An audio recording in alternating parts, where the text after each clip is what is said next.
we're going back to this dynamic that we've seen in the first deal of Hamas having some emotional and practical leeway vis-a-vis Israel, even after a deal is signed. It depends on the terms of what is signed, obviously. I think the critical question is whether Hamas will, in the end, agree to a pathway that ends up, if all the stages are followed and implemented, releasing all the hostages without Israel committing to ending the war. Israel cannot commit to ending the war without Netanyahu's coalition collapsing immediately. And Hamas is unlikely, or has been thought to be unlikely, to agree to release all the hostages without that. So this is clearly a catch-22 or a contradiction or a square peg in a round hole.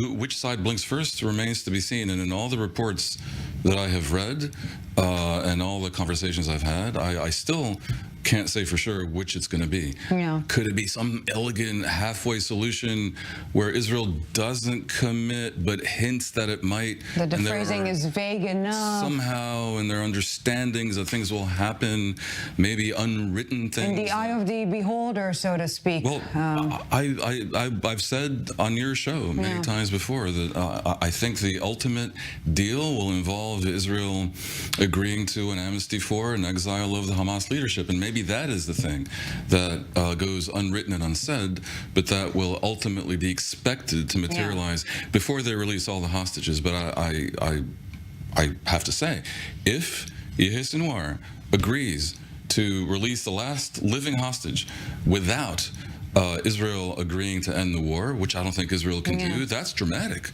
And I have all along assessed that he won't. Yeah. Now, in between solutions where they keep releasing bits and pieces of hostages, but of the hostage population, but some hostages remain. It's insane, but it's a big enough number. No, it's the truth. It's an insane phrase, but it's an insane reality. That's a different story, because even if one remains, then they can still try to go for a Gilad Shalit-like deal and have there be a very high price, and it's still a good enough human shield. One human is a good enough shield, but if they go down to 0 living humans, that's a huge coup for Israel, and I find it difficult to believe that they will.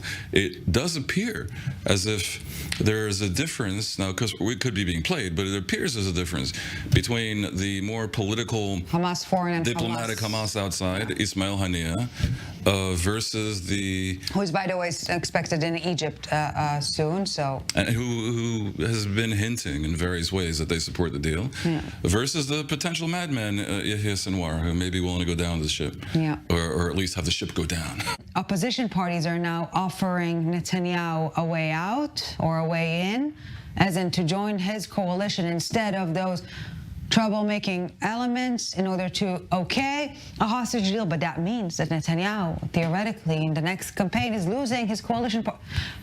What is happening? Netanyahu's Likud party does not have a majority in parliament. The only way he can have a majority is with the addition of extreme right-wingers, who in the past he's tried to avoid, for the reason that if they're in his coalition, they can try to impose their policy on him, lest they leave. That policy now includes a resettlement by Jews of Gaza, and opposition to any realistic deal that would bring back the hostages. His option all along, since October 7th at least, has been to swap these right-wing radicals who control him one way with the centrist parties that would control him a different way. That would... I wouldn't say since October 7th, because it wasn't that clear that they're willing to join Netanyahu. From the beginning, Lapid, from very early on, said his condition for joining is the jettisoning of the far right.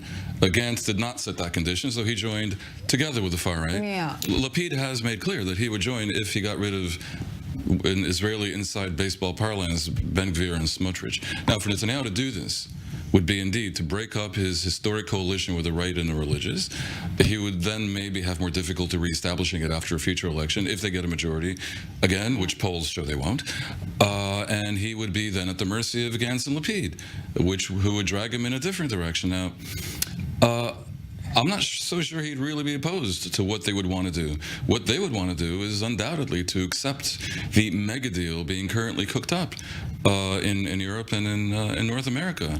That would include a return of a new Palestinian Authority to Gaza, the beginnings of a process that might lead to Palestinian independence, but normalization with Saudi Arabia and a host of other Arab countries. Yeah. Really completing the Abraham Accords and replacing the circle of fire that Iran has established around Israel with a circle of peace, and essentially putting paid to the Iranian plot to scuttle the Saudi normalization by encouraging attacks upon Israel and hoping that they broaden to a regional conflagration, which we're on the cusp of. Well, circling back to my question, Lapid making a political stunt for Netanyahu. I find it difficult to believe this will actually happen. Yeah. Because if the right wing leaves the coalition, and the polls currently show that the left is going to win, the center left is going to win in a bone-crushing fashion, do you see Lapid entering the coalition with the promise to not wait for a year? I don't see anything. I'm just here to ask the question. It's really too early to tell what this matchup, Trump versus Biden, really means in terms of Israeli policy. Long, long ways to go here. All right, we will keep on discussing just that for months to come. I24 News senior U.S. correspondent Mike Wagenheim, thank you very much for this. Dan Perry, your concluding remarks in a minute. Well, just as some people think Netanyahu has an interest in prolonging the war, Biden has an enormous interest in ending the war. And I think we can assume that he'll take steps to encourage that outcome, because Biden needs the Jews as well as the progressives and minorities. And the Jews find themselves on the other side of the Israel issue from those other two groups. Biden can afford to lose neither one. Therefore, the war for Biden is an enormous inconvenience that he certainly hopes will go away. And as for UNRWA, by the way, you can defund it or you can overhaul it. And it might be simpler to simply overhaul it.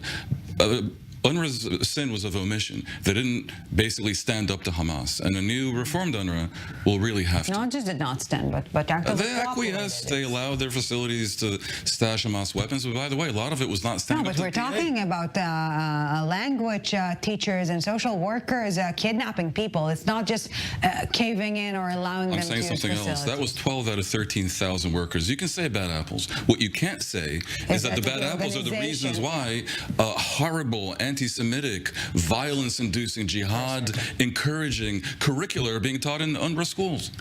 I24, no, you're dear I24 News guest, that's for certain, but you are an international affairs analyst and you are Dan Perry. Thank you very much for this.